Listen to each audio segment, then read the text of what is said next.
On July 2nd, 2021, 22-year-old American travel vlogger Gabby Petito and her fiancé, Brian Laundrie, set off on a dream road trip across the United States. They planned a 4-month van journey and seemed happy, sharing smiles, breathtaking views, and picture-perfect moments with their followers on Instagram, YouTube, and other platforms. But on August 27th, everything changed. Gabby suddenly went missing, and nothing made sense anymore. Surrounding the Gabby Petito case, she is the 22-year-old woman who was last seen on a road trip with her boyfriend, who is also now missing. How did this seemingly perfect trip turn into a national tragedy? Gabby Petito was born on March 19, 1999, and grew up in the small town of Blue Point, New York. She was the oldest of 6 siblings in a big, close-knit family. Even at just 14 years old, Gabby showed she cared about the world around her. After the tragic Sandy Hook school shooting, she and her younger brother appeared in a music video calling for an end to gun violence in America. She later graduated from Bayport Blue Point High School in 2017. It was there she met Brian Laundrie, who would become very important in her life. Though their connection was just beginning, Gabby soon moved to Carolina Beach, North Carolina, after graduation. She worked hard at a restaurant near Wilmington, greeting customers and helping in the kitchen. She thought about going to Cape Fear Community College but decided not to enroll. By March 2019, Gabby and Brian were officially dating. Their relationship grew serious, and Gabby moved to Northport, Florida, to live with Brian and his parents. Both got jobs at the local public supermarket, Gabby as a pharmacy assistant, Brian in the grocery section. When the COVID-19 pandemic began, they both left their jobs. Eager to explore more of the world together, they set off on a big road trip in late 2019 and early 2020, traveling all the way from New York to California. They visited the bright lights of Las Vegas, the towering trees of Yosemite National Park, and the peaceful beaches of Pismo Beach. In March 2020, Gabby celebrated her 21st birthday in Florida. Just a few months later, while hiking in Soapy Creek, Georgia, Brian proposed, and Gabby happily said yes. Their dream was to keep traveling. In December 2020, Gabby bought a special 2012 Ford Transit Connect van that had been turned into a tiny home on wheels for their next big journey. Gabby worked incredibly hard. To save up, Gabby worked 50-hour weeks at Taco Bell and gave diet advice, while Brian earned money at a juice bar. Gabby was full of energy and creativity, sharing her travels, yoga, art, and love for healthy food on Instagram and YouTube, hoping to inspire others as she lived her dream life on the road with Brian. On July 2nd, 2021, Gabby and Brian began their van life road trip from Blue Point, New York. Their plan was to explore the American West, visiting famous national parks like Zion, Arches, and Grand Teton, while documenting their journey online. Gabby was especially excited about growing her social media channel, where she shared photos of herself doing yoga, hiking, and enjoying beautiful natural places. Their route included stops in Colorado, Utah, Wyoming, and Montana, with hopes of eventually reaching the West Coast. At first, their social media was full of happy photos, peaceful campgrounds, and smiles, showing an adventurous life. Gabby loved capturing and sharing these moments, but behind the scenes, things weren't as perfect as they appeared. Gabby was often stressed. She worked hard to keep their blog and pages updated, editing videos, writing captions, and managing everything. Brian didn't seem as interested in the project, and some friends later said he could be controlling and didn't always treat her kindly. Still, the couple kept traveling from one stop to another, hoping to enjoy the journey. But then came a major turning point. On August 12th, 2021, something very serious happened between Gabby Petito and Brian Laundrie in the small town of Moab, Utah. Someone in Moab called 911 to report a couple fighting in public. The caller said the gentleman was slapping the girl. The caller also said he saw them fighting near a grocery store called Moonflower Co-op, and that the man had hit the woman before they got into their white van and drove away. Shortly after the 911 call, The Moab police spotted the white van and pulled it over. The couple had just left Arches National Park. What happened next was recorded on the officers' body cameras, and that video became one of the most talked about parts of the case. In the footage, Gabby is visibly upset. She's crying, wiping away tears, and struggling to speak clearly. She tells the officers that she and Brian had a fight that turned physical. She says she was the one who hit him first, but she also explains that she was under a lot of stress.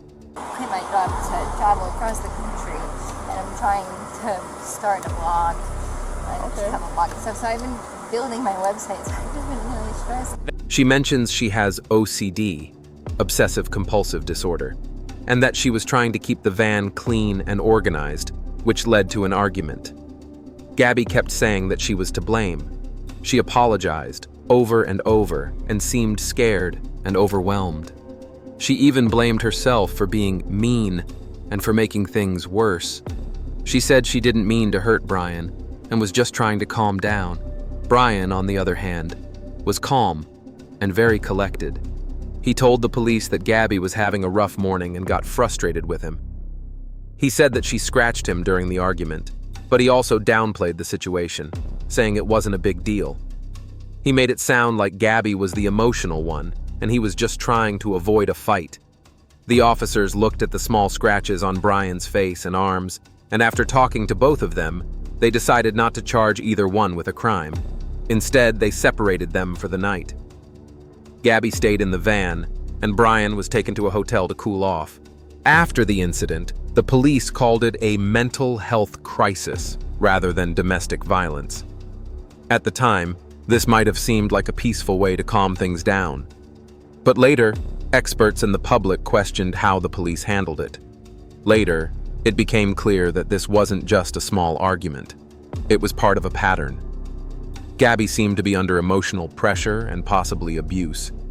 Experts in domestic violence watched the video and said Gabby showed classic signs of being controlled or manipulated, and the officers missed a chance to intervene properly. Gabby's parents were heartbroken when they watched the footage. They later said they felt like this moment could have saved her if the warning signs had been taken more seriously. Sadly, after the Moab incident, Gabby and Brian got back together and continued their trip. Then, just a few days later, things started to shift. On August 17th, Brian Laundrie flew from Salt Lake City to Tampa, Florida, leaving Gabby behind. She stayed alone at a Fairfield Inn near the airport and checked out on August 24th. According to the Laundrie family attorney, Brian flew home to close a storage unit and save money, as they were thinking about extending the road trip. He returned on August 23rd to rejoin Gabby. Gabby's mother last spoke to her on August 25th. She said Gabby told her they were heading to Grand Teton and Yellowstone. That same day, Gabby posted her final Instagram photo, a picture in front of a butterfly mural in Ogden, Utah. Then came a disturbing report. On August 27th, a witness saw the couple at Mary Piglet's, a restaurant in Jackson Hole, Wyoming. Brian was angry and arguing with the staff, apparently over money. The witness said Gabby returned crying and apologizing for his behavior. The restaurant later confirmed the sighting. That afternoon, security cameras at a Whole Foods in Jackson captured the couple. They entered the store at 2:14 p.m., left at 2:30, and stayed in the van for 20 minutes before driving toward Bridger Teton National Forest. This was the last time Gabby was seen alive on video. Later that day, Gabby's mother received a strange text from Gabby's phone. "Can you help Stan? I just keep getting his voicemails and missed calls." Her mother was alarmed. Gabby never called her grandfather Stan. There were no known sightings of Gabby after that. A witness near Spread Creek noticed the couple's van parked oddly on August 27th and 28th, but saw no sign of anyone around. She said she had seen a man, believed to be Brian, acting strangely in the area the day before. Her TikTok video caught the attention of the FBI and helped narrow the search.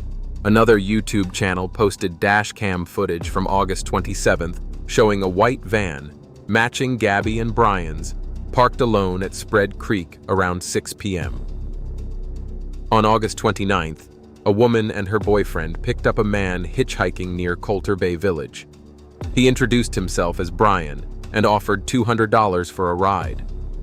But when he realized they were heading to Jackson Hole, not Jackson, he panicked and asked to be dropped off near Jackson Lake Dam, just 10 miles away. The couple thought it was strange. He looked clean for someone who claimed he'd been camping for days. Minutes later, another woman picked him up near the dam and dropped him at the entrance of Spread Creek. She said he was anxious and didn't want to be driven all the way in, even though it was still a long walk to the van. That same evening, Brian called his mother. According to his parents, his tone suddenly changed before ending the call. Brian's father called him back. This time, Brian said, "Gabby's gone," and that he might need a lawyer. He gave no other details.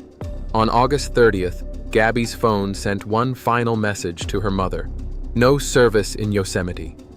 Her mother didn't believe Gabby wrote it. Around the same time, $700 was transferred from Gabby's account to Brian's, with a goodbye message sent to his phone. Investigators believe Brian did this to create a fake alibi. Then, on September 1st, Brian returned alone to his parents' home in Florida, driving the van they'd been traveling in. Just days later, on September 6th and 7th, Brian and his parents went camping at Fort DeSoto Park, as if nothing had happened. On September 11th, Gabby was officially reported missing. Brian was named a person of interest 4 days later. His parents hired a lawyer and refused to cooperate with police, raising public suspicion. Police monitored their home and saw Brian leave on September 13th. They mistakenly thought he had returned on September 15th, confusing him with his mother, which delayed the search. On September 19th, human remains matching Gabby's description were found in Wyoming near where their van had been seen. An autopsy confirmed she died from blunt force trauma and strangulation, with her death estimated weeks before discovery. A federal arrest warrant for Brian was issued on September 23rd for using Gabby's debit card after her death. Investigators collected DNA samples from his home and intensified the search. On October 20th, Brian's skeletal remains were found in a Florida nature park. A forensic expert confirmed he died by suicide from a self-inflicted gunshot wound. On January 21st, 2022, the FBI revealed a notebook found near Brian's body containing a confession. He admitted to killing Gabby and sending fake texts to mislead investigators. The notebook's contents, made public in June, described Brian's claim that Gabby was injured and he ended her life mercifully. Experts rejected this, believing he tried to avoid full responsibility. On November 17, 2022, Gabby's estate won a $3 million wrongful death claim against Brian's estate, though full payment was unlikely due to his limited assets. The lawsuit was symbolic, aiming for justice. Gabby's parents also sued Brian's parents and their lawyer for emotional distress, alleging they knew Gabby was dead but stayed silent. After mediation, the case was settled privately on February 21, 2024. In November 2022, Gabby's parents filed a $50 million wrongful death lawsuit against the Moab Police Department, accusing officers of failing to protect Gabby despite clear warnings. The lawsuit claimed that Officer Eric Pratt ignored protocol and that the department neglected safety rules. On November 20, 2024, a judge dismissed the case under Utah's Governmental Immunity Act, but noted the officer's actions may have contributed to Gabby's death. Her parents plan to appeal, seeking changes to better protect future victims.